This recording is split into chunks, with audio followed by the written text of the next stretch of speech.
Well, we have a little bit of a special event here on CBN. Way back in the 1970s, in a different time and space, one of the main mediums of entertainment was radio, and Marvel made their attempts to break into that. This series will be a presentation of the 1975 Fantastic Four series. Now, not only did the series feature Stan Lee doing the narration, it also featured a pre-Saturday Night Live Bill Murray playing the part of Johnny Storm. Now, the rest of the team was filled out with Cynthia Adler as the Invisible Girl, Bob Maxwell as Mr. Fantastic, and Jim Pappas as the Thing. Each episode is almost word for word taken directly from classic Fantastic Four comics. And if you want to get the rest of this 13-part series, make sure you press that subscribe button and ring the bell. And leave us a little comment and tell us what you think of this classic radio. Attention, all true believers. Marvel Comics is on the air. From the annals of the world's greatest comic magazine come the adventures of the Fantastic Four. Today we begin a 2-week epic. Our heroes will encounter the world's most incredible supervillain, Dr. Doom. Yes, believers, Doom survived the amazing shrinking ray which backfired on him those many weeks ago. And we shall meet Ant-Man as we travel to the micro-world of Dr. Doom. Stan and our fearless foursome will be with you in just half a moment. It is night in New York City. From high atop a Manhattan skyscraper, an amateur astronomer can hardly believe his eyes. Look at that, Martha. A new comet. I'll be famous. And in the same neighborhood, a daring robbery is foiled when the night sky is illuminated by a blinding streak of light. Got your dead to rights. Don't move. Hey, where'd that light come from? The cause of what we have just witnessed blazes through the sky at almost unimaginable speed. Once again, the Human Torch is flaming overhead. Something must be wrong at headquarters. Nobody answered my signal. I wonder what could have happened. No power on Earth could put the Fantastic Four out of action. Or... Breed! Ben! Hey, Seth! Where are you? Flaming fireballs. There's not a sign of life. Is anybody here? Here, Johnny, we're down here. We're here. Look. Down here. What's that? You've been reduced in size. You look like the dolls of us that they sell. This is no time for your cheap cracks, matchstick. Grab hold of us. We're being sucked into that air shaft. Hurry, Johnny. Here you go. But you gotta fill me in. Hey, look, you guys are getting bigger. What's going on? I don't know, young fella. It's some power beyond our control. And I got some more news for you. This ain't the first time it's happened to me. I shrunk down like that a couple of days ago, but I didn't tell you because you'd have called me crazy. It happened to me, too. Boy, was it embarrassing. Me, too. This is incredible. It's happened to all of us.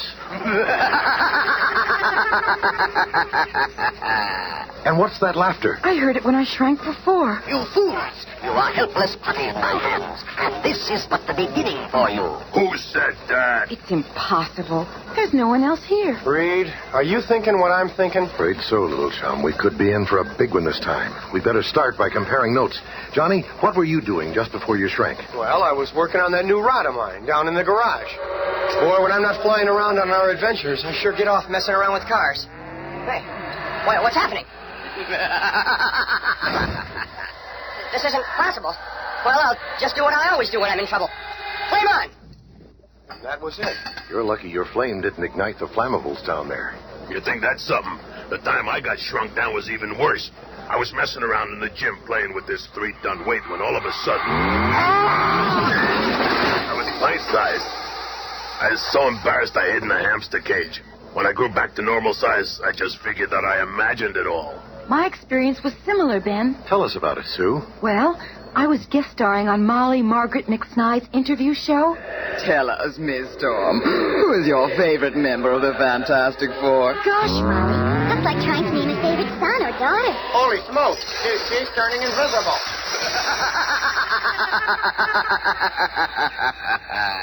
Goodness, that's rude.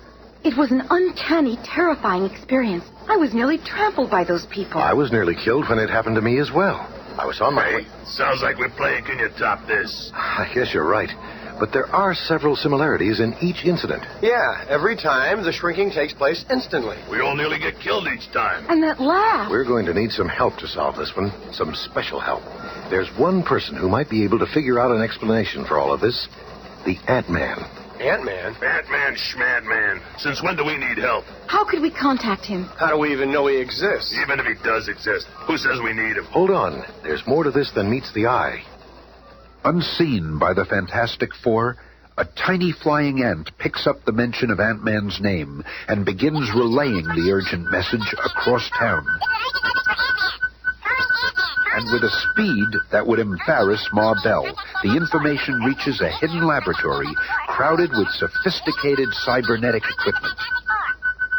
It's from the Fantastic Four. They need my help. I've got to become ant-sized and head over there. The handsome man's figure instantly takes on the size of a tiny black ant, and Ant-Man enters his high-powered miniature rocket for his ride across town. Hey, Ben, call information for Ant-Man's number. Maybe they'll give it to you. What? Is your brain burned out? Nobody would be in the phone book with a name like that. No need to call me. I'm right here. What's that? Hey, the Ant-Man's right here. Are you kidding? I ain't kidding, hot stuff. The little guy's standing there, right on top of the phone. Can't you see me? I'm right here. I'm very audible and very... But how? We can't understand you, Ant-Man. I'll put this electronic audio-visual magnifying amplifier over you. Even elevator shoes couldn't help this guy. Now, suppose you tell me about your problem. Something to do with shrinking, I presume. That's right. For the past couple of days. And after Ant-Man has been briefed... That's the story, Ant-Man. Some power that we don't understand is able to make us shrink and grow at will. We need a method to find out whoever is responsible and stop them. I see. Well, I have a temporary solution for you contained in these 2 vials. When exposed to the air, the liquid turns to gas. One is for reducing and the other for growing. Use 1 drop at a time. It's very powerful. We'll be able to regain our normal sizes quickly should we happen to shrink again? Yes. I'll return to my lab and see what else I can discover about your situation. Guard the liquid carefully, as it may soon save your lives. If you need me again, just speak my name, Ant-Man. I wonder if all this trouble could have been started by him. Oh, no, Johnny. He's too cute. If he were normal size... Aw, Sue, it was bad enough when you were mooning over Submariner. But this guy... A few days later, at the apartment of Ben Grimm's blind girlfriend, Alicia... Be careful now, Ben, dear. Don't hurt yourself. It's okay, honey. Just tell me where you want this piano. Well, I think it should Hi, be... Alicia. Ben, I've been looking for you. I got something here that I think you're really going to like. Can it wait, Stretcho? I got this grand piano here. Don't think you'll want to wait, Ben. I've been working on this serum for months. This will be the first phase of it. It'll turn you back into Ben Grimm. Okay, but I'm sick and tired of your experiments. You're wasting my time. Oh. Ah, this tastes like horse pit. Never mind the taste. Now it's starting to burn. You poisoning me. That means it's working. But don't get your hopes up, old friend. It won't last. But I'm on the right track. Well, you're right about one thing. It's working. I can feel my point of view changing. Like 2 personalities or so. Oh, Ben, dear, are you all right? Your voice, so... I'm okay. Your face, it feels so different. I love you. I don't want anything to change. Nothing's going to change for us, honey. You can count on that. And listen, Reed, I appreciate what you're doing for me with all these experiments, but Alicia loves me as the thing. So why don't you forget about what you're trying to change me back to my former self and spend your time finding some way for Alicia to see again? Maybe you're right, Ben. I just feel responsible for... Flee for your lives. Beware of Dr. Doom. What was that? A girl's voice. So strange sounding and so far away. And as the web of fate begins to tighten around our colorful characters, let's look in at the famous Baxter Building in Midtown Manhattan, where the Fantastic Four headquarters appear to be empty. But the only ones that can find me when I'm invisible are dogs, due to their sense of smell. This new spray we developed is supposed to protect me from that. Let's see how it works. Oh, for goodness sake. You're so cute. Flee for your life. Beware of Dr. Doom. That voice. Where did it come from? We're just in time. Did you hear that voice? Sure did. You and your horse water drinks. Oh, I'm so glad you're back. Oh, you startled me. Did you hear that strange voice? Kind of like that voice the other day. Yeah, but it's a woman's. And warning about Dr. Doom. Look, Mastermind, we've been hearing those voices for days. Ain't it about time we did something? Ben's right. Boy, it's time for action. This is a video cassette of the last time we saw Dr. Doom. Let me show it to you. Remember, he was shrinking into nothingness, the victim of his own shrinking ray gun. You can forget that mumbo-jumbo, Dr. Doom. You've got it. I can feel myself getting smaller. That shrinking ray really works. Of course it works. Look, those creatures he conjured up are dissolving. As he shrinks, his powers are decreasing, too. Don't just stand there. Do something. After viewing the videotape, the Fantastic Four reconnoiter in Reed's laboratory. Here, I portioned Ant-Man's formula into equal parts. The blue vials are for reducing, the yellow ones for growing. What are we waiting for? Here we go. Be careful, everyone. Good luck. The serum takes almost immediately, and the quartet begins to shrink so fast it seems as though they're being hurled into the vortex of a madly spinning whirlpool. Smaller and smaller they get, until finally the spinning slows, and the world around them begins to take shape. Oh, Reed, darling, that was some trip. There's a whole world here. Right you are, Johnny Stern. Welcome to the micro world. You were right. He is alive. What have I gotten you three into? Your arrival here is not unexpected. In fact, I've been waiting for you. Yeah? Well, now that we're here, let's get started. Do you think me unprepared for you, brute? He's got a control panel for all his latest toys right there in his throne. His latest shrinking ray. Oh, no. Here we go again. And now, hapless hero, you need powers against mine. You bet we do. We're We'll gonna get get you, We'll get you, Doom. Oh, yeah, Before you answer, let me tell you a little story. The story of how I became ruler of this world. When I took leave of you last in a rather abrupt fashion, I arrived in this micro-world, a peaceful, primitive place. The people were so contented and blissful that it made my blood boil. I soon put a stop to it. The king and his daughter, Princess Perla, were kindly, trusting, simple folk. I soon gained their confidence and thereby was able to develop and supervise construction of several new devices. All of this to only one purpose, to develop a ray that would reduce the size of living creatures, and then to transmit both my voice and the perfected ray through the infinite to you. What? I have played with you as a cat plays with a mouse, but now the game is over. The mouse has lost. Guards, seize them! But Paul runs first. He's the leader. Hey, where'd he go? Looking for me, pal? There he is over there. I'm over here, and I'm here, too. With my strength reduced 20 times, I'm tougher than these zombies. Did you get the message? It's clobbering time! I can't let Reed and Thing have all the fun. Flame on! I'll just do a little welding on these robot shapes. That'll keep them tied down for a while. All I've got to do is power comes from this control box. If I can just reach it while he's distracted. Oh, that's a warning system. Up to your own trick, Miss Storm. I'll just cover you with this glass jar. And have myself a hostage. Oh, I have the girl, hopeless one. The once invisible girl. Now try to save her. We're gonna do just that, Dr. Gloom. Really? It will prove quite difficult for you to save anyone when I put you to sleep. Just a whiff of my sleep-inducing mystery, Richards. You may be a great scientist, but I am Dr. Doom. I am far greater.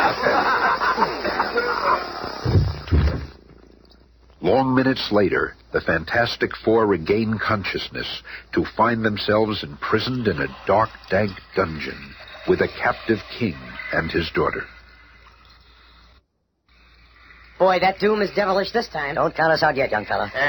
You are from the same world as the tyrant? Yes, Your Majesty. We've come here to capture him and bring him back to justice. And as long as Doom's twisted mind keeps thinking he can outfox us, we still have a chance. First, we gotta get out of here. We seem to be in some kind of underwater cell. Maybe we should call the Submariner. No, stranger. It's not water out there, but a deadly acid. What? What are you talking about? It's another diabolical joke from Dr. Doom. But those fish out there, in reality, they are devices that he uses to spy on our every movement. Wait, Princess, your voice sounds familiar. It should. I use Dr. Doom's transmitting device a few times to try to warn you. You see, Dr. Doom wants me to marry him. What? After seeing what he has done to our peaceful world, I despise him, and that's why he keeps Father and I prisoner.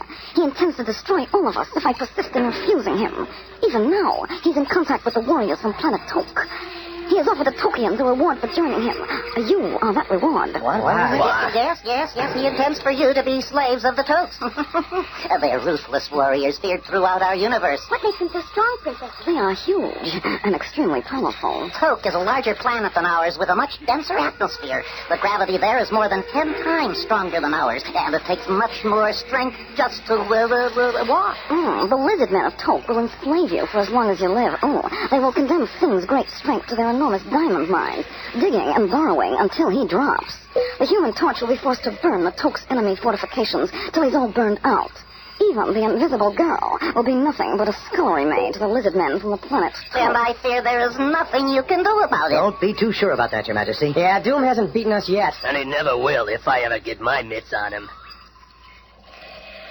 Meanwhile, in the normal-sized world above, Ant-Man has returned to Fantastic Four headquarters, only to find...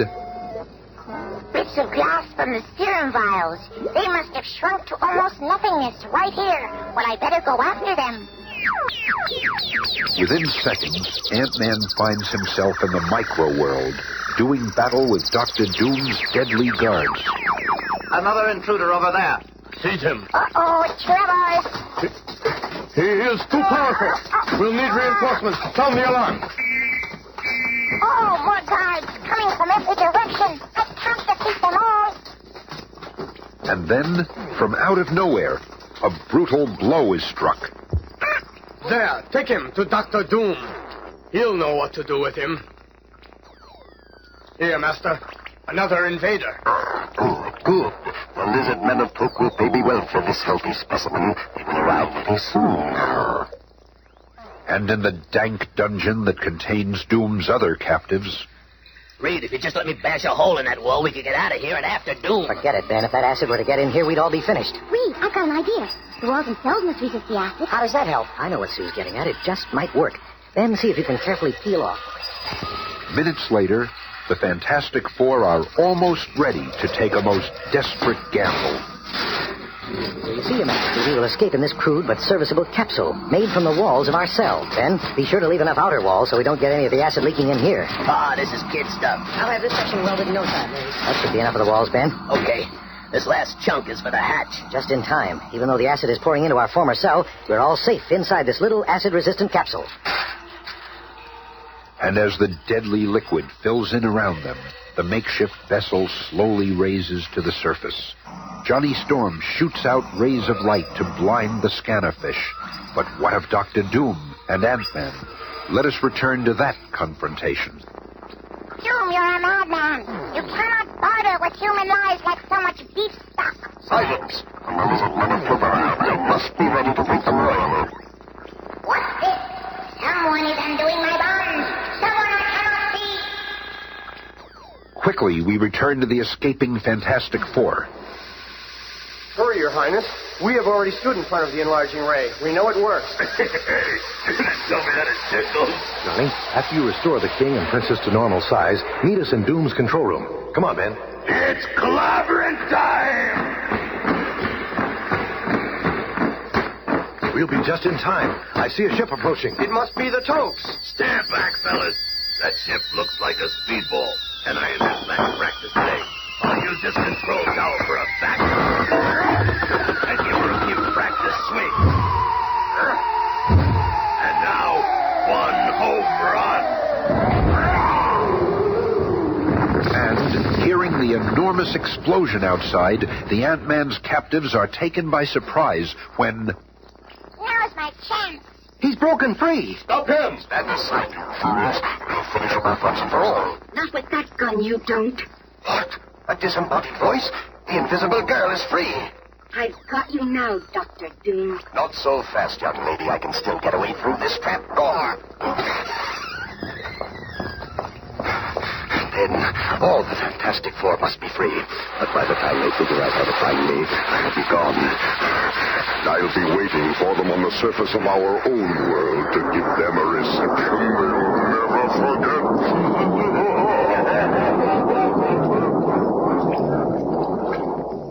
Out from under the influence of Dr. Doom, the guards lose their will to fight, and the kingdom returns to normal.